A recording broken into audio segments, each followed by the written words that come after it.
Genesis 8, the waters recede and Noah worships God, remembered Noah and all the wild animals and the livestock that were with him in the ark. And he sent a wind over the earth, and the waters receded. Now the springs of the deep and the floodgates of the heavens had been closed, and the rain had stopped falling from the sky. The waters receded steadily from the earth.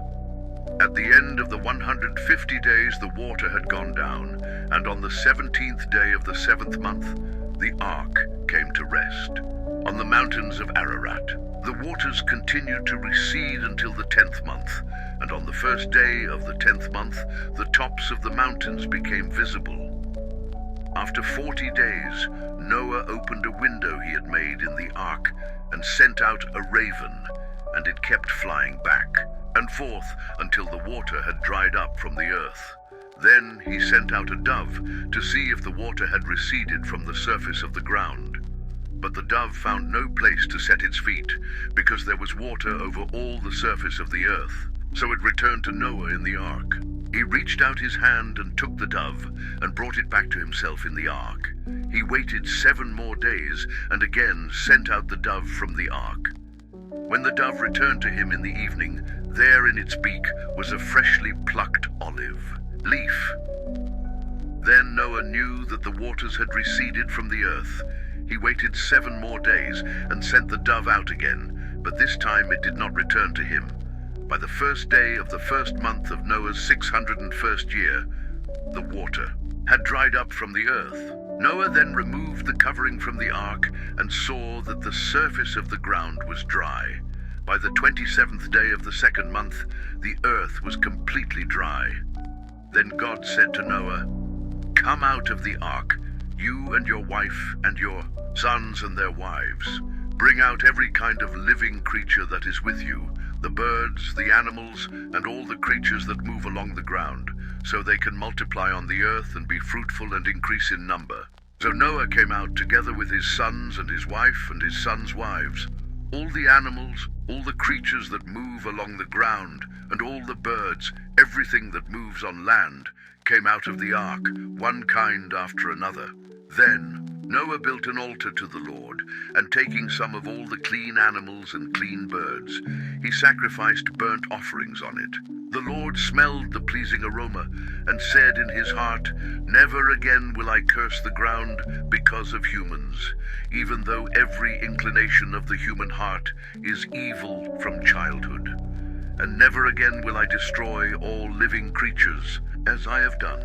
As long as the earth endures, seed time and harvest, cold and heat, summer and winter, day and night will never cease." Genesis 8 is the chapter where silence begins to speak again.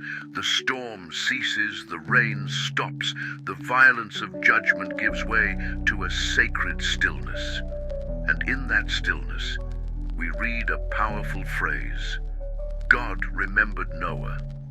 These are some of the most tender words in Scripture, not because God had forgotten, but because God chose to act once again in mercy. He remembered the righteous, the faithful, the obedient. He remembered the animals, the covenant, the plan, and the first thing he does is send wind over the earth. The same breath that hovered over the waters in Genesis 1 now begins the work of renewal. The waters recede, the clouds lift, and slowly the face of the earth begins to reappear. The ark, after months adrift, comes to rest on Mount Ararat, a detail both geographical and spiritual. While judgment brought the world down, God lifted Noah up.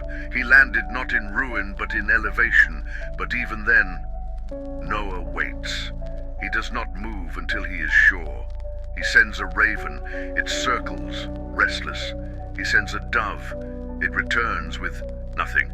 Then again, and this time it brings a sign of life, a freshly plucked olive leaf, the universal symbol of peace, new beginnings, and the end of wrath. That small leaf speaks volumes. It tells us that life has survived, that God has not given up on the earth, and that hope always follows obedience. Yet Noah still waits. He sends the dove once more, and this time it does not return. The message is clear: it is time.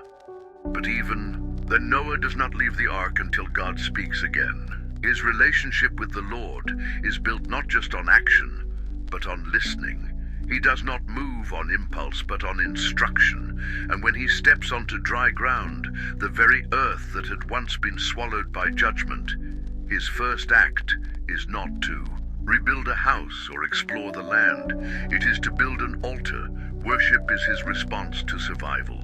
He offers clean animals as sacrifice, a gesture of surrender, of reverence, of acknowledgement that it was not the ark that saved them, but the mercy of God.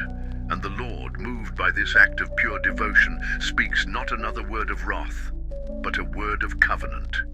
Never again will I curse the ground because of man. While the earth remains, seed time and harvest, cold and heat, summer and winter, day and night will never cease. God promises stability in a world that had known only chaos. He promises rhythm in a world that had drowned in unpredictability. And he does so knowing full well that the heart of man is still flawed, for the inclination of his heart is evil from youth. Even so, God chooses to be faithful, not because of who we are, but because of who he is. Genesis 8 is not just the end of a flood, it's the beginning of a new relationship, one marked by grace, rhythm, and remembrance. It reminds us that God does not forget his people, even when the waters rise. That when we wait on him, he will speak. That when we survive the storms, our first breath on solid ground should be one of worship, and that no matter how long the silence, God is always preparing the next word of restoration. Our purpose here is to walk with you, verse by verse, through the Holy Scriptures, uncovering the love, the justice, and the promises of God with reverence and reflection.